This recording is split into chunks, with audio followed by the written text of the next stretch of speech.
Olá! Nossa condição, enquanto seres pensantes, nos permite perceber e corrigir os defeitos que ainda carregamos. O Espiritismo nos ajuda a compreender nossas dificuldades e nos dá o entendimento necessário para seguirmos no caminho do bem. Está no ar mais uma edição do programa Vida em Foco e você é o nosso convidado especial. Fique conosco e acompanhe as novidades desta edição.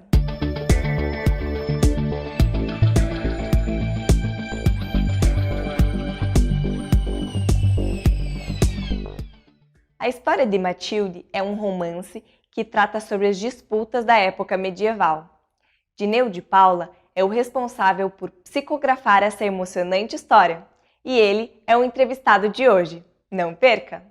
A Vida em Foco tem também curiosidades, crônica, o quadro O Espiritismo Esclarece e, fechando nosso encontro, mais reflexões sobre a doutrina espírita e os ensinamentos de Jesus.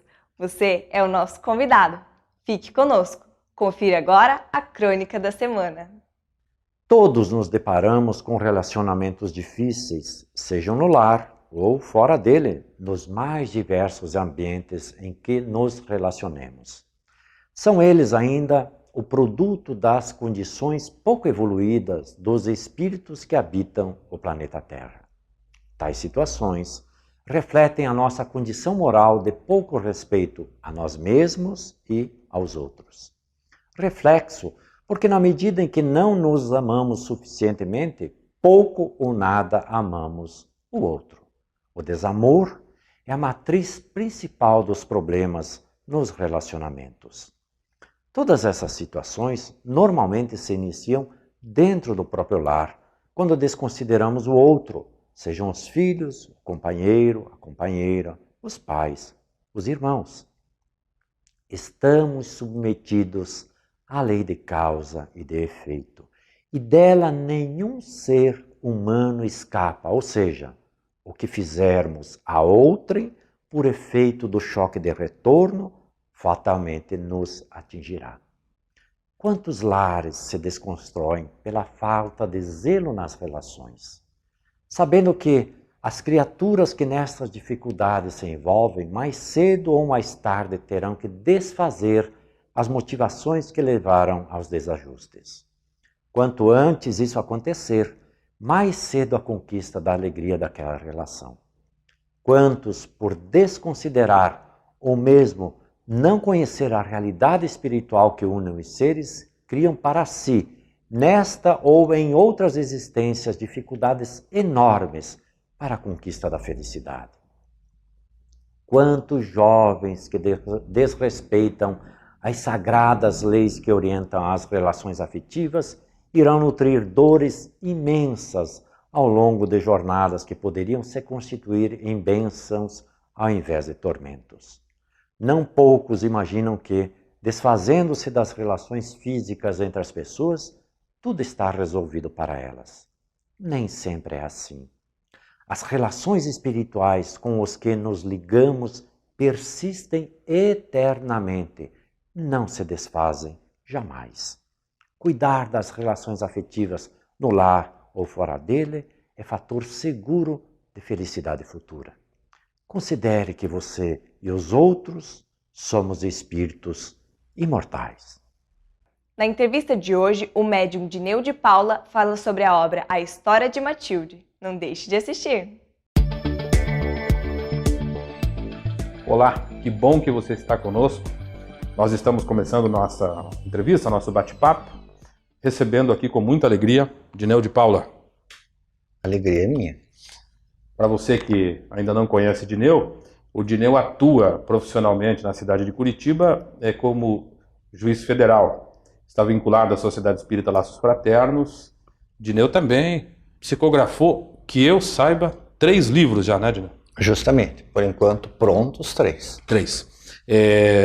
2 deles estão publicados, um deles está ainda em estudo sobre publicação, né? Exatamente. E nós já fizemos aqui, Dineu, uma oportunidade, uma entrevista a respeito do seu primeiro romance, psicografado e publicado, que foi Confissões de um Sacerdote. Sim. Esse romance foi aí uma boa surpresa, porque ele trouxe uma uma forma assim, de comunicação, né, uma proposta de comunicação com um pano de fundo, que é um romance, mas que embute conceitos eminentemente doutrinários espíritas. Foi essa a ideia mesmo? Sim, segundo o autor espiritual me disse, a ideia era justamente essa, de transmitir informações no bojo de uma narrativa sedutora, que não ficasse algo maçante, né? Porque nem todos têm o hábito de se debruçar sobre uma leitura de cunho estritamente doutrinário e ficar refletindo sobre questões mais árduas. Então ele trouxe justamente ao sabor de uma narrativa, ele vai entremeando a narrativa com informações, com causas, com consequências, e aquilo vai esclarecendo enquanto diverte. E este segundo romance, que há pouco, né, foi colocado à disposição do público, eu já li. Sim. Eu sei que muita gente já leu também, né, pessoas da nossa relação comum, imagino que da sua relação também. Sim. Ele segue a mesma linha? Veja, é outro autor, tá? Então a forma de narrar é completamente diferente, né? Ele não vai, porque em Confissões de um Sacerdote, ele vai entremeando informações, digamos, do que acontece no plano espiritual, e ele já vai dando as informações de vidas passadas, e vai sendo uma narrativa construída de uma forma, assim, um pouco mais complexa. Ao passo que este livro, na verdade, o autor, ele narra, digamos, ele começa narrando uma história que se passa, principia em 1470 depois de Cristo, né, que seria, digamos assim, tipo uma aldeia que é devastada pela cavalaria, uma moça que é raptada, e a partir daquilo tem um desenrolar de todas as consequências das vidas das pessoas envolvidas, e você vai ficando, digamos assim, até chocado, entende? Tanta gente boa sofrendo, tal, e vai ficando assim, meio angustiado com aquilo. Fica angustiado, não sei se é exatamente o termo, mas você fica muito curioso, entende? De por que tantos dramas envolvendo pessoas que se conhecem mais ou menos ao acaso, tá? E daí, a hora que termina a narrativa dessa encarnação, quando todos morrem, o autor espiritual, ele decide ver a encarnação anterior, para observar o que gerou todos aqueles comprometimentos, aqueles vínculos, simpatias, antipatias, o que pode ter autorizado aquelas ocorrências na vida das pessoas. E não satisfeito ainda que essas duas encarnações, elas são narradas de uma forma assim, longa, tanto detalhada, mas daí ele entende que falta alguns desfechos, e daí ele ainda narra duas encarnações para frente para fechar alguns aspectos para que seja possível entender como que a lei divina funciona, fazendo, digamos, do mal aparente e transitório um bem permanente, que seria a evolução e o acertamento dos vínculos dos seres humanos.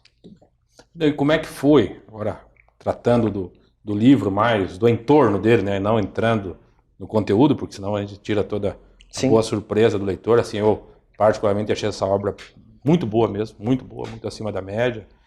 Fácil leitura, li de uma só vez, né? Isso até é uma característica que as pessoas me dizem. Elas leem em 1 ou 2 dias, digamos. Pega para ler e se empolga com a leitura, porque tem muitos lances dramáticos, tal, e a criatura fica querendo saber o que vai dar aquilo e se enrosca e vai longe. E o romance espírita tem isso, né? Se o autor quiser, ele começa a penetrar em aspectos do passado, né? E aí vai ficando melhor ainda, porque nós sabemos que sim, a coisa não fica sem sentido, desconectada. Sim, né? Sim, não é só uma historinha, né? É algo que deve educar, deve consolar, deve alertar, chamar atenção para as consequências do que você faz, que tudo que você faz tem consequência. Eu selecionei algumas perguntas que dizem respeito exatamente a isso. O que é que tem de educativo, o que tem ali de princípio, de lei, se é assim mesmo que funciona. Mas uma curiosidade, né? Como é que foi o início dessa obra? Como é que foi começar essa obra? O espírito chegou num dia, porque ele já tinha relação com você, esse espírito? Bernardo, né? Eu ignorava completamente. Tá? Mas eu comecei a notar a presença desse espírito perto de mim, entende? Comecei a perceber a presença. Ele tem algumas características muito peculiares, mas a aparência pela qual ele se manifesta, né, que é um pouco singular, ele tem uma impressão de paz muito grande, sabe? A hora que ele chega, parece um silêncio de igreja, fica uma paz, assim, diferente, tá? E eu notava aquilo, né? No começo eu pensei, nossa, como eu estou em paz. Daí eu comecei a ver que era uma paz de empréstimo, entende? A paz não era minha, a paz era do Espírito que vinha me visitar. E daí, em uma manhã, no grupo mediúnico que eu frequento aos sábados, o Espírito se aproximou e escreveu o prólogo do romance. E daí é que eu vi, nossa, vai ser narrada a história de uma vida da qual essa criatura participa. E daí me deu curiosidade, entende? De saber algo a respeito da vida de alguém cuja simples presença pacifica os outros. Me deu realmente curiosidade de saber o que ele tinha feito, qual era o histórico da vida dele para que ele atingisse aquele estado de paz tão grande. E isso foi um incentivo, digamos, para que eu me interessasse muito pela narrativa. Então, como é que ele fez? Ele se chegou e aí, depois de você sentir, perceber a presença dele por, imagino, algum tempo, aí finalmente ele faz a proposta, é isso? Sim, ele chega na reunião mediúnica e começa a escrever, tá? E escreveu o prólogo, e daí eu entendi, é um romance que está se iniciado, tal. E daí eu combinei com ele de nós fazermos na minha casa na sexta-feira à noite, que é um período tranquilo para mim, tal. Combinamos o horário de começo, de fim, e a história começou. Ok. Topa fazer um intervalo? Com certeza. Fique conosco, nós já voltamos. A Vida em Foco vai para uma pequena pausa e logo voltamos com a segunda parte da entrevista.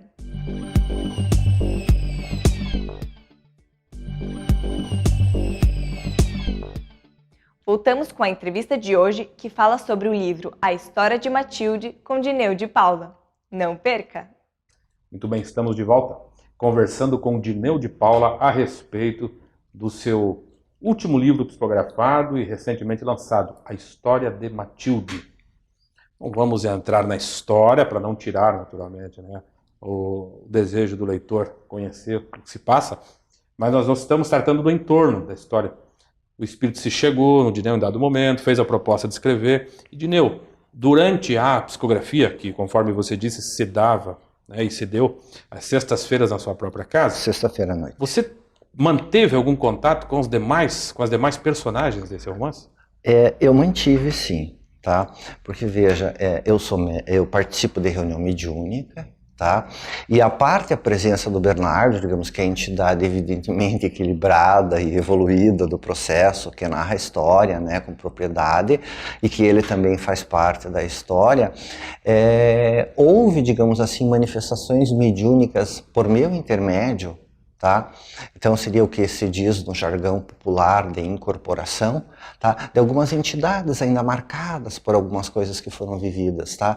Então, digamos assim, eu consegui viver isso sobre vários aspectos, tá?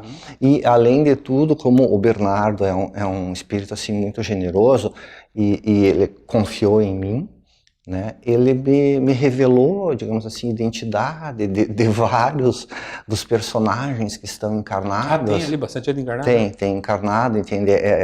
Muitas dessas pessoas estão encarnadas agora, e daí foi interessante para mim observar como muitas delas ainda trazem as marcas do que viveram, evidentemente estão num contexto de muito maior dignidade, mas ainda traz, de certa forma, a marca do que foi vivido, né? Se tirar o pé do freio é capaz de... Eu creio que não mais, mas às vezes fica alguns bloqueios, algumas dificuldades, né? Fica alguma coisa do que você viveu, né? Ok. Dineu, eu, lendo, fiz algumas anotações, né, de alguns ensinamentos, algumas coisas que me chamaram a atenção. Eu fui percebendo que ao longo da história, da sucessão das encarnações, algumas personagens se tornavam religiosas. Sim. Veja, isso é uma condição que caracteriza que o indivíduo está evoluindo, está melhor. Fica essa impressão em quem está lendo de que para eu melhorar de uma para outra vida, que eu me torne religioso. Isso é uma condição essencial, indispensável? Veja, eu acredito que facilita muito, né? Porque a lei da adoração é uma lei natural da vida, então que você tem um bom relacionamento com Deus facilita muito, até porque quando a vida se torna muito dramática, você ter a ideia de que existe um poder superior que te cuida, tal, que orienta, que coordena as coisas, ajuda muito. Só que se você for ver, o que fazia diferença mesmo é que era uma religiosidade muito sincera, que esses personagens, digamos assim, após passar graves crises morais, desenvolveram, e que se traduzia imediatamente em atos, né? Não era aquela religiosidade contemplativa, de silício, de exclusivamente oração.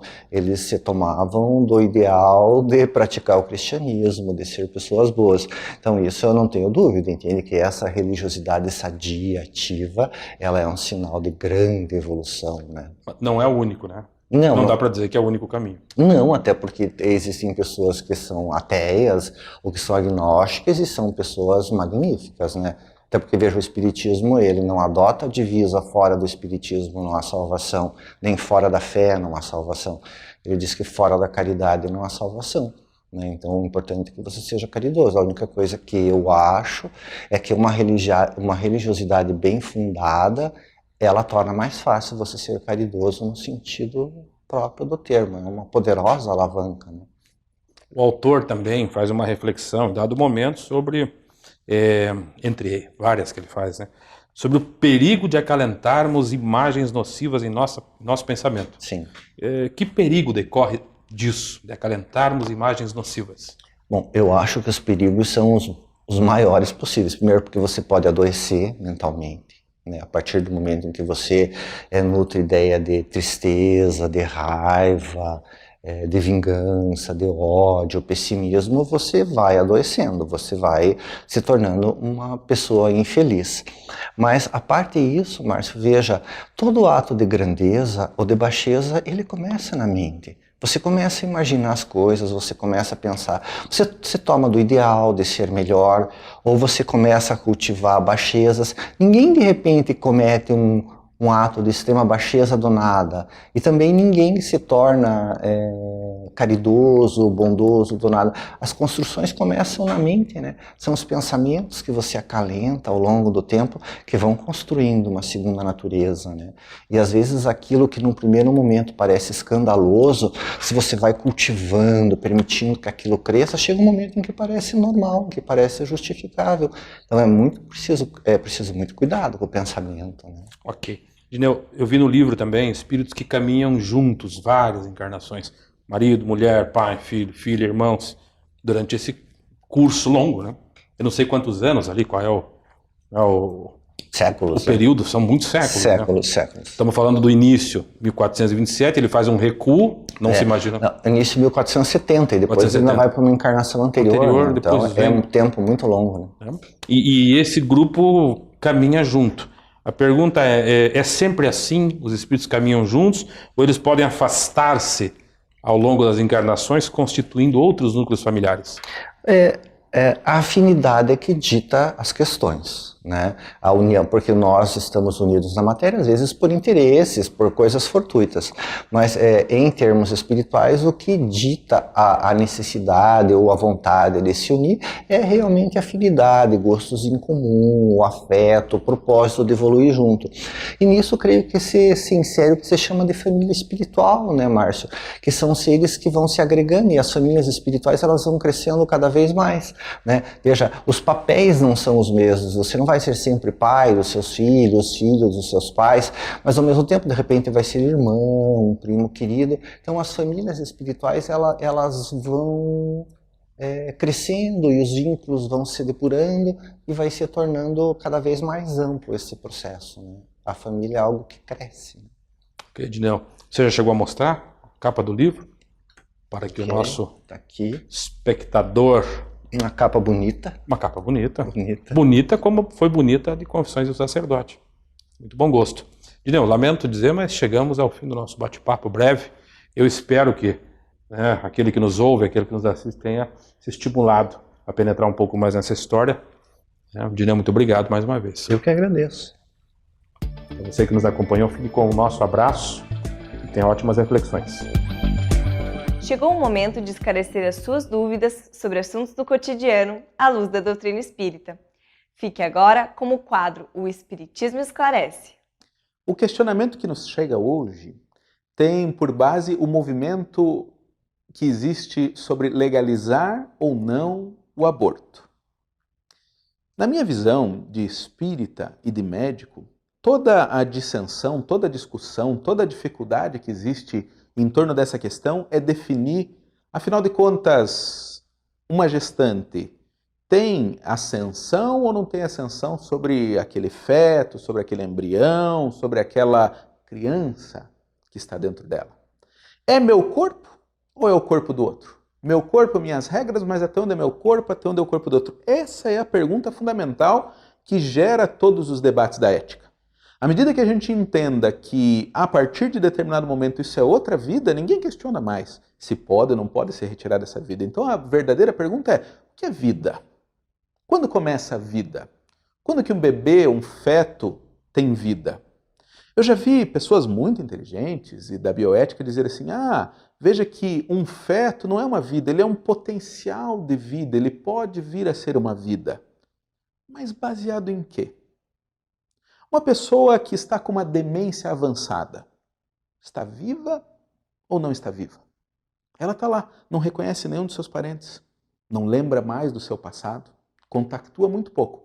Mas ela engole aquela comida que põe na boca dela, ela dorme, ela acorda, ela sente dor, ela está viva ou não está viva? Então a pergunta que tem no fundo aí é o que é estar vivo, o que é ter vida? No meu entendimento, ter vida é ter manifestação espiritual, de algum modo. Então, ter vida é ter a ação do espírito dentro daquele complexo com o corpo. Então, sim, aquele idoso com uma demência prolongada tem vida. O espírito ali está. Sofre as vicissitudes que deve sofrer, busca ter a compreensão do que está acontecendo dentro das suas limitações e dificuldades. O corpo capta algumas coisas, o espírito capta tantas outras. Assim também é o feto, o embrião, desde o momento que tem a ele ligado um espírito. A vida começa no momento em que o espírito é ligado ao corpo e já começa a sua vivência com aquele corpo. No Livro dos Espíritos diz que o momento dessa ligação se dá na concepção. Existe ali um momento da concepção em que de fato o espermatozoide encontra o óvulo, de fato as cargas genéticas se entrelaçam e ali é conectado um espírito para dar sequência naquela jornada terrestre. Alguns conceptos vão a aborto espontâneo, morrem com semanas, poucos meses ou mesmo perto do termo, perto da hora de nascer. E aquilo faz parte das provas e expiações que tem que passar aquele espírito. Mas ele tem que passar. Não somos nós que estamos lhe impondo. Então, à medida que há um espírito conectado a um corpo, é o corpo dele, é a vida dele que se está desenvolvendo e nós não temos nenhuma autonomia sobre a vida do outro. Por isso, o Espiritismo considera que o aborto não é justificável e não deve ser legalizado nesse movimento que existe hoje. A única exceção que os Espíritos apresentam é se há um real risco de morte para a mãe.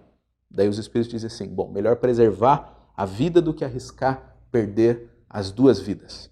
Fora disso, está tudo dentro das provas e expiações que tanto aquela mãe como aquele nenê devem passar. Alberto Almeida faz um convite à reflexão como quadro Espiritualidade em Gotas. Fique com a gente! Coração e vida. Porque uma lesão no coração causa mais depressa a morte do que a de outros órgãos? É a questão 69 de O Livro dos Espíritos.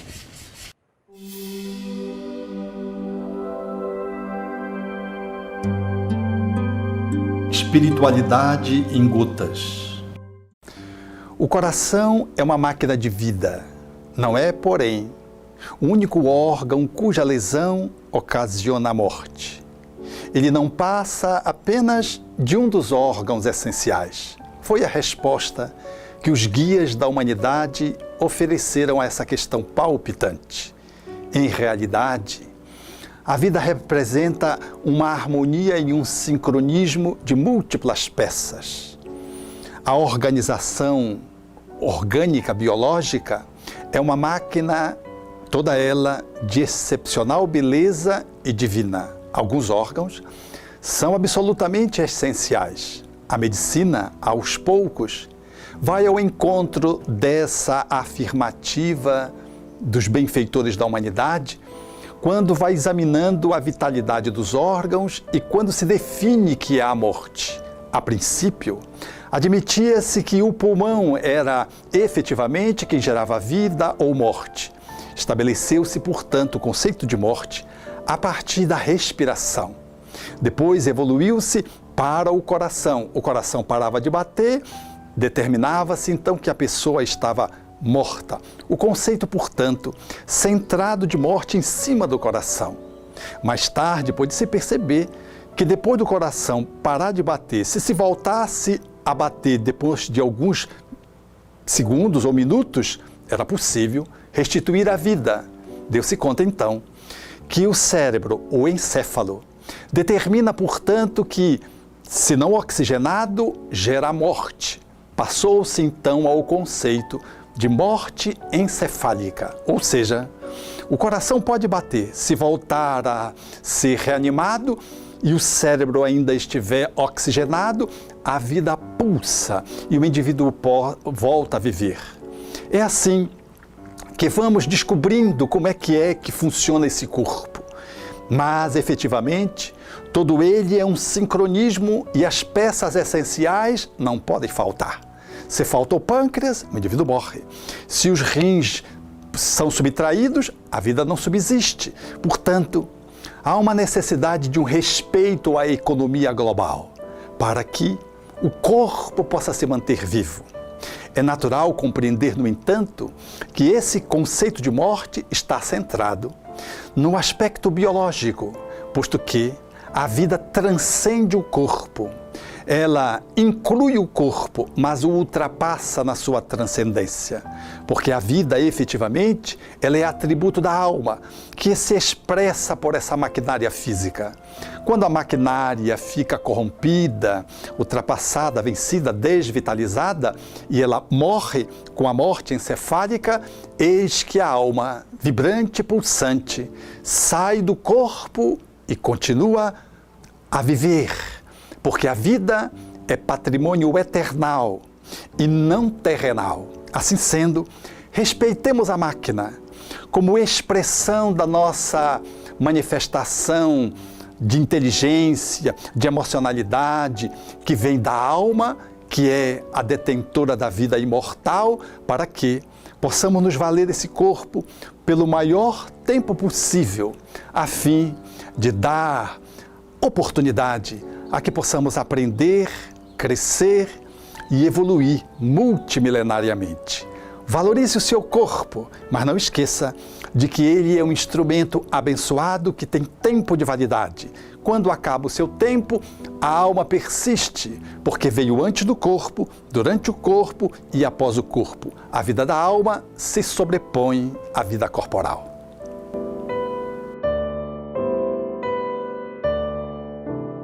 Obrigada pela sua companhia. Estamos chegando ao fim de mais uma edição. Recordando que você pode ajudar a produzir o programa.